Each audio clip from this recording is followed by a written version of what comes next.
कृष्ण के दिव्य स्वरूप को अर्जुन ने देखा। अब देखते हैं अर्जुन ने जो देखा संजय को कैसे पता? दृष्टि तो किसको मिली है? अर्जुन को, संजय को तो मिली नहीं। तो अर्जुन ने क्या देखा वो संजय को क्या पता? तो जो संजय को पता नहीं है तो वो जो भी बोल रहा है वो अपने अनुमान से बोल रहा है। अगर तुम कहो कि कृष्ण के विराट स्वरूप को संजय ने भी देखा तो कहानी गलत हो जाती है, क्योंकि ददामि चक्षु तो कृष्ण ने अर्जुन को कहा है मैं तुम्हें ये दिव्य आंख देता हूं। संजय का तो उन्होंने नाम भी नहीं लिया है। और सच तो ये भी है कि पूरी गीता में कहीं भी कृष्ण ये नहीं कह रहे कि अर्जुन धीरे बोल संजय सुन रहा है, संजय ईव्सड्रॉपिंग कर रहा है। वो होता है ना video surveillance. Video surveillance camera जहां कहीं तुम देख लो, तुम थोड़े तरीके से चल भाई, फोटो खींच जाती है यहां पे। आजकल भारत में भी इंग्लैंड की तरह जगह जगह जगह पर कैमरा लगे रहते हैं। स्टेशनों पे लग रहे हैं, एयरपोर्ट्स पे लग रहे हैं, और कैमरा तुम जहां देखते हो तो थोड़ा तमीज से चलते हो। भगवान ने कहीं भी नहीं कहा, श्री कृष्ण कहीं भी नहीं कह रहे कि संजय देख रहा है हाँ या सुन रहा है। पर संजय ये बात धृतराष्ट्र को बता रहा है कि अर्जुन ने कृष्ण के, महायोगी कृष्ण के दिव्य स्वरूप को देखा। क्या देखा?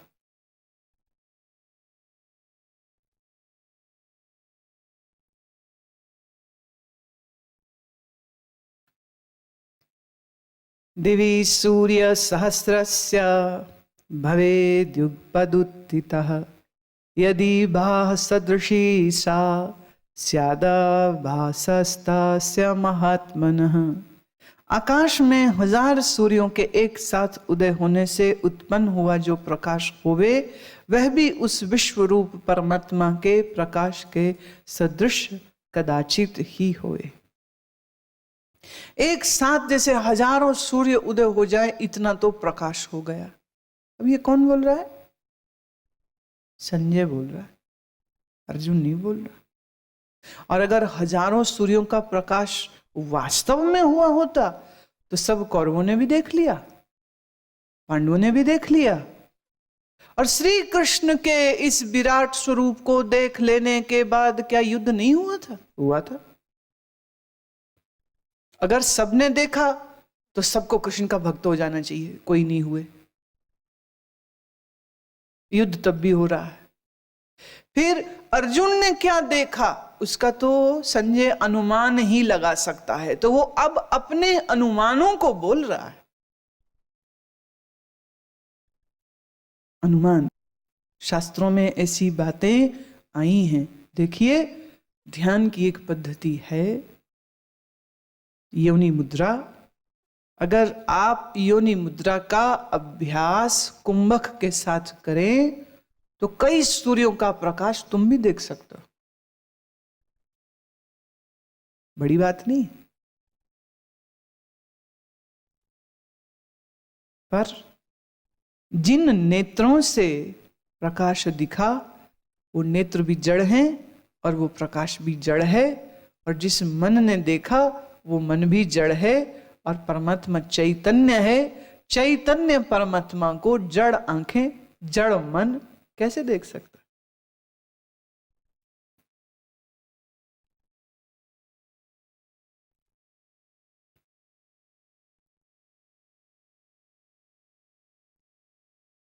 प्रकाश के सदृश, हजारों सूर्यों के प्रकाश के सदृश रोशनी हो गई।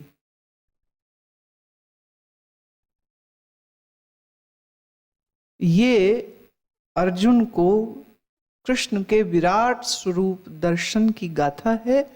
गाथा गहरी है और इस गहरी गाथा को अभी समझने में थोड़ा और धैर्य की जरूरत है। सो शेष चर्चा हम बाद में करेंगे। चाहत खड़े करो और कितने लोगों ने विराट दर्शन करने हैं?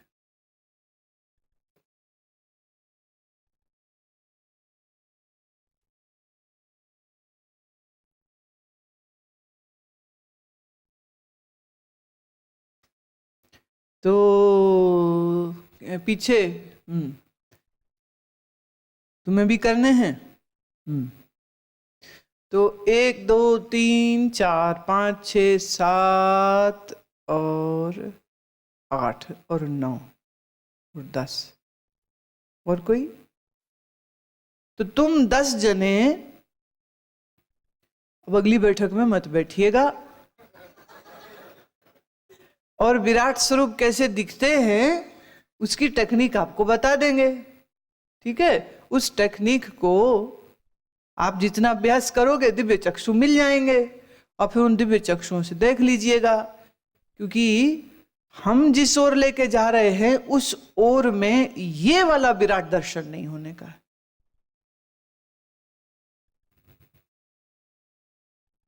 ठीक है, तेरे को क्या हो गया?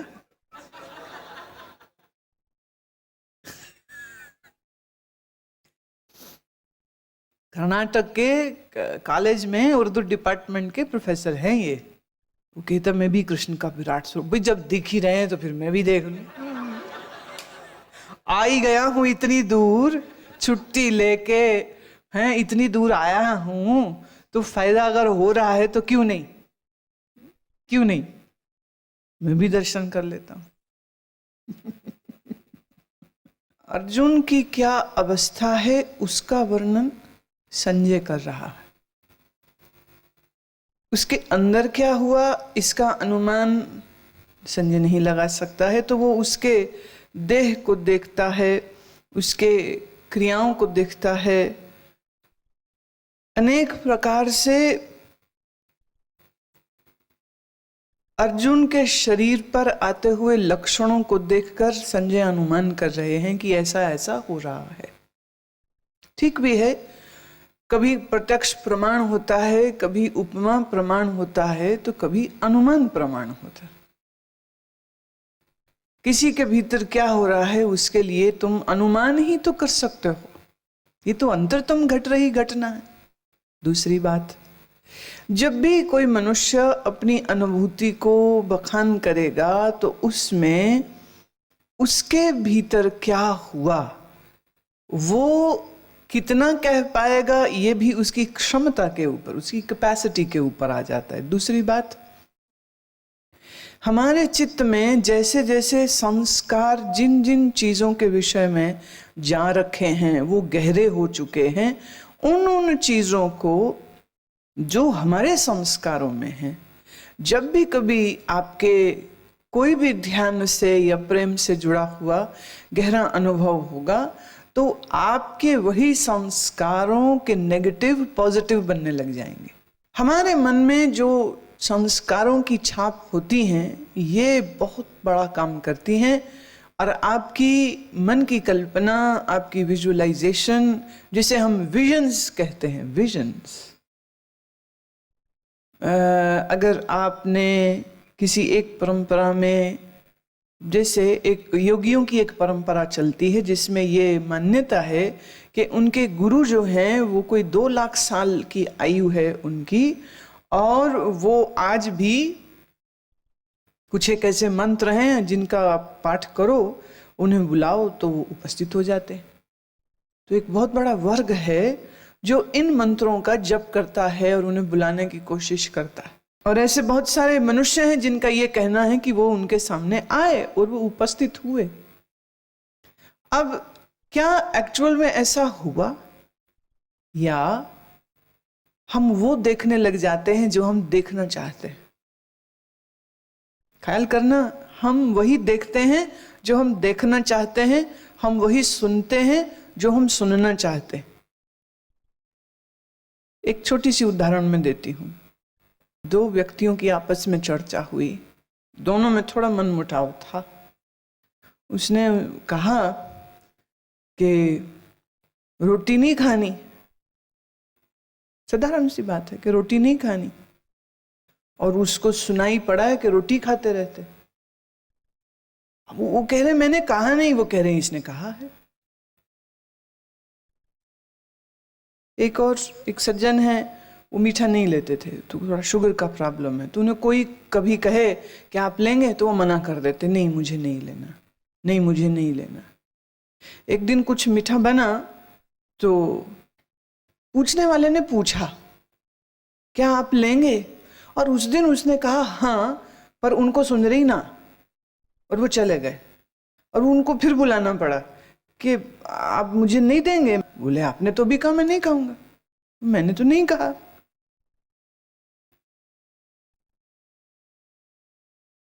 बेहोश लोग हैं, यानी दर्जनों किस्से, अब एक मैंने पूरा क्रम चल जाएगा, कम से कम 100 घटनाओं को मैं तुम्हें कह सकती हूँ। ये कहाँ से ये बात बन जाती, कहने वाला कोई कुछ कह रहा है, आपको कुछ और सुनाई पड़ रहा है। आपके अपने निजी जीवन में भी इस प्रकार की घटनाएं हुई होंगी। हम वो देखते हैं जो हम देखना चाहते हैं, हम वो सुनते हैं जो हम सुनना चाहते हैं। और अजब बात यह है कि सामने जो जगत है उस जगत से कोई रिश्ता नहीं रह जाता। हम अपने मनोमयी जगत में अधिक रहते। अर्जुन जिस ज्ञान को सुन रहा था और कृष्ण जैसे व्यक्तित्व के द्वारा जो वचन कहे जा रहे हैं, उन वचनों को सुनते सुनते सुनते मन इसका पूर्ण रूपेण एकाग्र हुआ। जब जब चित्त एकाग्र होता है तो आपके इस मन में एक अजब सी शक्ति जागृत होती है, जिसमें आपके भीतर जो भी संस्कार, जैसे भी संस्कार रहते हैं, वो सब जीवंत होकर के प्रकट होने लग जाते। चक्र साधना में जब भी किसी व्यक्ति का मूलाधार अथवा स्वादिष्ठान चक्र जगता है तो उसमें उसको बहुत किस्म के विजन्स होते हैं। भूत प्रेत से लेके देवी देव, ऋषि, शंकर, अब ये सब विजन्स जो निकलती हैं वो क्या हैं? आपके ही सबकॉन्शियस में जो कुछ ख्याल, जो कुछ इमेजेस, जो कुछ विचार दबे रहते हैं, वो विचारों के नेगेटिव का पॉजिटिव बनने लग जाता है।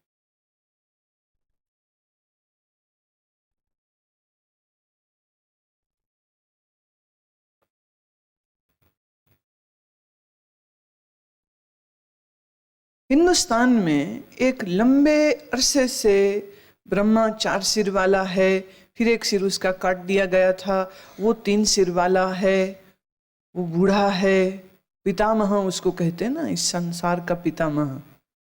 और वो कमल के फूल पर बैठता है, जिस कमल की डंडी आगे विष्णु की नाभि में जुड़ी हुई है। विष्णु शेषनाग पर सो रहे हैं, यानी लेटे हुए हैं, बाईं करवट और दायां हाथ सिर के नीचे है। ये जो शेषनाग हैं ये क्षीर सागर में है। लक्ष्मी विष्णु के पांव दबा रही हैं, इत्यादि। ये सब तुमने सुन रखा, चित्र देखे हैं, ऐसी कलाकृतियां देखी हैं, ऐसी पेंटिंग्स देखी हैं। ये कोई आज की बात नहीं है, 80,000 साल से पुराना ये विचारधारा है। ये कोई आज की आज तो नहीं बन गई। ब्रह्मा जगत बनाते हैं, विष्णु पालते हैं, शंकर समाप्त करते हैं, विष्णु के अवतार होते हैं, ब्रह्मा का कोई अवतार नहीं होता है। ब्रह्मा किसी को भी वर देते हैं, वर में शंकर जी सबको वर देते हैं। दुर्गा हैं, दुर्गा के ये स्वरूप होते हैं, 9 रूप होते हैं। महाशक्ति है, उसका ये नाम होते हैं, उनके ये मंत्र होते हैं। अब ये सब चीजें आपके सबकॉन्शियस में डायरेक्टली या इनडायरेक्टली मौजूद हैं।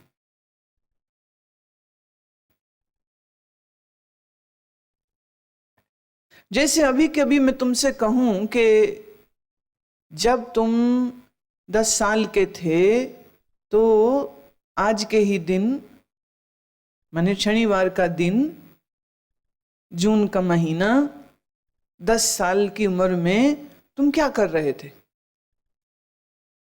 तुम नहीं बता पाओगे। लेकिन अगर आपको हिप्नोथेरेपी दी जाए तो आप बिल्कुल बता दोगे।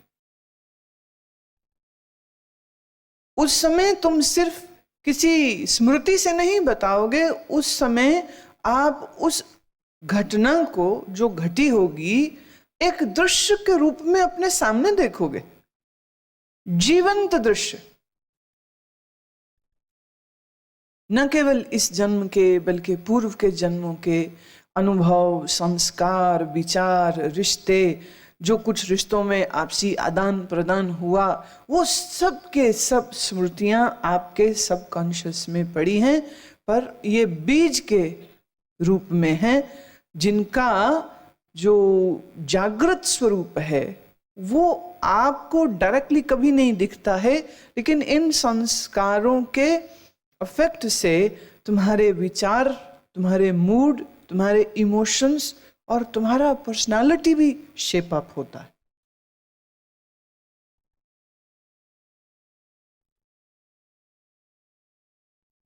अब जिसके मन में जैसे संस्कार जा रखे हैं, ये संस्कारों का पिटारा खुल सकता है जब प्रारंभिक कोई भी ध्यान की अनुभूति गहरी होगी, तो पूरी संभावना है कि उस समय ये तुम्हारे संस्कारों के जो बीज हैं ये वृक्ष बन बनकर तुम्हारे सामने आ जाते। क्यों आते हैं? उसके भी कई कारण हैं। इन तहों को तो खुलना ही होगा ना। तुमने अपने इस सबकॉन्शियस के स्टोर में क्या कुछ रखा है, वो परत दर खुलता जाता।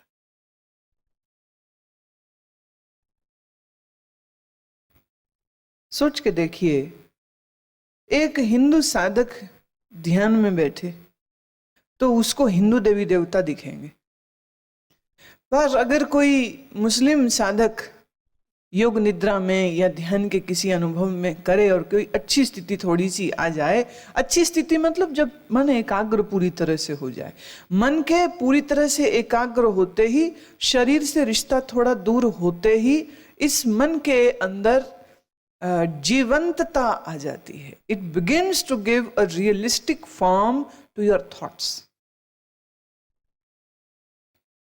तो ऐसा मुस्लिम अगर किसी योग निद्रा में या ऐसे किसी एकाग्रता की अवस्था में चला जाएगा तो उसे क्या दिखेगा? उसे दिखेगा हजरत साहब आ गए, पीर आ गए, उसे ये दिखने लग जाए। कोई ईसाई किसी गहरी अनुभूति में चला जाए, उसे क्या दिखेगा? उसे ईसा दिखने लग जाएंगे, सेंट पीटर दिखने लग जाएंगे, सेंट थॉमस दिखने लग जाएंगे। वही क्यों दिख रहे? वही क्यों दिख रहे? क्योंकि उसके सबकॉन्शियस माइंड में वही थे।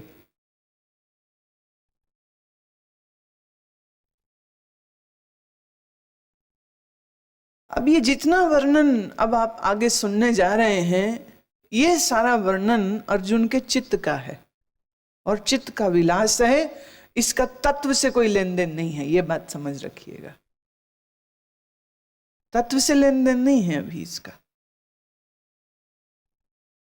मैं पहले भी कह चुकी हूं, मैं फिर से कहती हूं कि गीता के इस सशक्त लिटरेचर को विष्णु के उपासकों ने भी इस्तेमाल किया और ऐसे ऐसे एडिशंस इन टाइम इसमें होती चली गई, जिससे शंख चक्र गदा पद्म वाले विष्णु की नाभि से डाल निकल रही है, उसमें ब्रह्मा बैठे हुए हैं इत्यादि। ये जितनी पौराणिक चित्रण है वो चित्रण सामने किया जा रहा। कृष्ण को हर हालत में विष्णु साबित करने की कोशिश की जा रही। विष्णु की उपासना का पुनर्स्थापन समाज में करने की कोशिश की जा रही।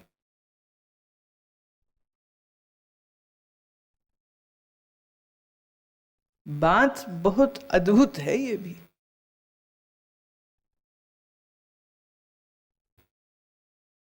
मैं कहती हूं तुम कृष्ण को एक जागृत व्यक्तित्व भर क्यों नहीं स्वीकार कर सकते?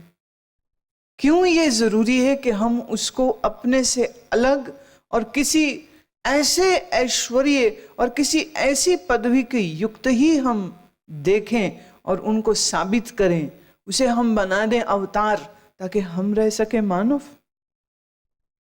ताकि भेद बन सके। तुम नारायण हो, हम नर हैं, तुम महान हो, हम क्षुद्र हैं। बात समझ रहे हो? ये बड़ी गहरी बात है। ये दुनिया इतना ही जानती है कि कृष्ण ने अपने विराट स्वरूप का दर्शन अर्जुन को कराया, और ये विराट स्वरूप का दर्शन कहते हैं 2 बार कराया। एक बार दुर्योधन की सभा में जब वो उनको गिरफ्तार करने लगा था, दूसरे बार यहां युद्ध में। और तमाम श्री कृष्ण के भक्त हैं, वो तरसते हैं कि जो दर्शन अर्जुन को हुआ वो हमें भी हो। वैसे बुरा न मानिए, ये दर्शन तो दुर्योधन को भी हो गए। तो दुर्योधन और अर्जुन में क्या फर्क? विराट रूप उसने भी तो देखा, उस विराट स्वरूप को देख के वो डर गया, और उनके भयभीत होते ही उनको ऐसा स्तब्ध कर दिया कि उस समय कृष्ण को निकलना पड़ा। माने कृष्ण को अपना विराट स्वरूप का बहाना बनाना पड़ा अपने आप को बचाने के लिए।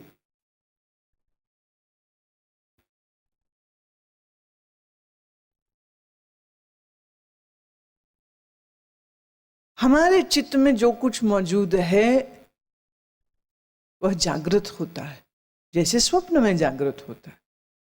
ऐसे ही ध्यान के या एकाग्रता की अवस्था में आपके अंदर के दबे हुए यह दिव्य संस्कार जो हैं ये जागृत होते हैं। फिर कहूं, थोड़ा सा इशारा देती हूं, चक्र साधनाओं में जब यह चक्र जागृत होते हैं, विशेषतः जब स्वादिष्टान चक्र जागृत होता है। स्वादिष्टान और मूलाधार ये दोनों हमारे instinctive animalistic urges, sex, life preservation की जो हमारी इंस्टिंक्ट्स है, वो उन सबको इसमें बंद हैं। जब वो खुलते हैं तो सबसे पहले ये भी साथ में खुलने लग जाते हैं। एक्यूट डिप्रेशन हो सकता, acute, it can be a very painful thing. जो लोग ये सोचते हैं कि चक्रों का जागरण बड़ा आनंददायी होगा, वो ये नहीं जानते हैं कि चक्रों के जागरण की प्रारंभिक अवस्था बहुत कष्टकारी हो सकती है। अब इस तरह की चर्चाओं को जब जब लोग सुनते हैं तो उनको कुछ माइंड हिप्नोटिक स्टेट में चला गया या डिस्टर्ब्ड स्टेट ऑफ माइंड हो गया, कोई साइकियाट्रिक प्रॉब्लम हो रही है, तो वो मुझे लिखते हैं, मुझे लगता मेरे ना चक्कर खुल रहे हैं। बड़ा खतरनाक है इन सब बातों को असमय सुनना, और अपात्र लोग जब सुनते हैं तो वो अपने मनोरोगों को, शारीरिक रोगों को भी चक्र खुलने के साथ जोड़ देते। अभी ऑस्ट्रेलिया के प्रवास में एक सज्जन मुझे मिले, कहने लगे मैं जब जब बैठता हूं ना तो मेरे 8 चक्कर खुल जाते हैं। तो मैंने ऐसे ही व्यंग में कहा, मैंने कहा अभी 8 ही खुले, अभी तो 17 और बाकी हैं फिर तुम्हारे। कहते अच्छा वो भी चलो आप बता दो कैसे खुलेंगे, बाकी 8 तो खुल गए। वो इस बात को भी सच मान रहा है, इस बात को भी वो सच मान रहा है। अभी कल ही मैं ईमेल देख रही थी, एक ईमेल मुझे ऑस्ट्रेलिया से ही आई है। वो एक ऑस्ट्रेलियन वाइट औरत है, बच्चे हैं उसके, वो लिखती है कि मुझे लगता है मेरे ना चक्र जाग रहे हैं, मेरे को स्ट्रेंज इनवॉलंटरी एक्शंस हो रहे हैं, and I think so my chakras are waking up, what should I do, I am really lost. Australia में अमेरिका की ही तरह जगह जगह पर योगा स्टूडियो खुल गए, दर्जनों की गिनती में वहां पर योगा गुरु बन गए, और बेसिक आसनों और प्राणायाम की बात तो कहते अब सबको पता है। तो just to show that we are exclusive and different and more esoteric and more deeper and higher, they begin to talk about chakra. अब उसने सुन लिया है कि चक्र होते हैं, चक्र खुलते हैं, तो जब चक्र होते हैं तो इनवॉलंटरी एक्शन भी होते हैं, एक्शन होते हैं। वो मुझसे पूछ रही क्या मेरे चक्र खुल गए?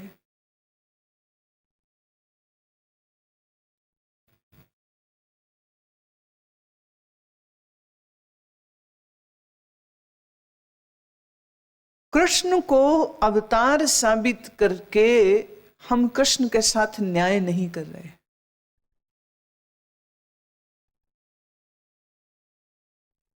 ये कृष्ण के साथ न्याय नहीं है। पर शायद लोग इसी तरह बदला लेते हैं अपने गुरुओं से। तुम देखो, कबीर के मरणों उपरांत, गुरु नानक के मरणों उपरांत उनके सब चेलों ने उनको अवतार घोषित किया। कबीर बोले वो तो सीधे आकाश से आए थे। ये कहानी गलत है कि वो किसी विधवा के बच्चे थे। सीधे आकाश से उतरे और कमल के फूल पर लैंड हुए, और फिर उन्होंने अपना बालक स्वरूप बनाया, जिसे नीरू और नीमा घर ले आए थे। कुछ एक मंदिरों में मैंने गुरु नानक की मूर्ति देखी, और ये मूर्ति के साथ ऊपर लिखा हुआ था विष्णु के अंश अवतार गुरु नानक। हालांकि भविष्य पुराण में ऐसी घोषणा है कि कली काल में एक ज्ञान अवतार होगा। अब इसी की देखा देखी हर चेला अपने अपनी परंपरा के गुरु को अवतार घोषित करने से कम तो रुकेगा ही नहीं। और हम लोग चमत्कार के पुजारी हो चुके। हम लोग वास्तविकता स्वीकार नहीं करना चाहते, हम रियलिटी को फेस नहीं करना चाहते, हम कल्पनाओं को सत्य मानते हैं।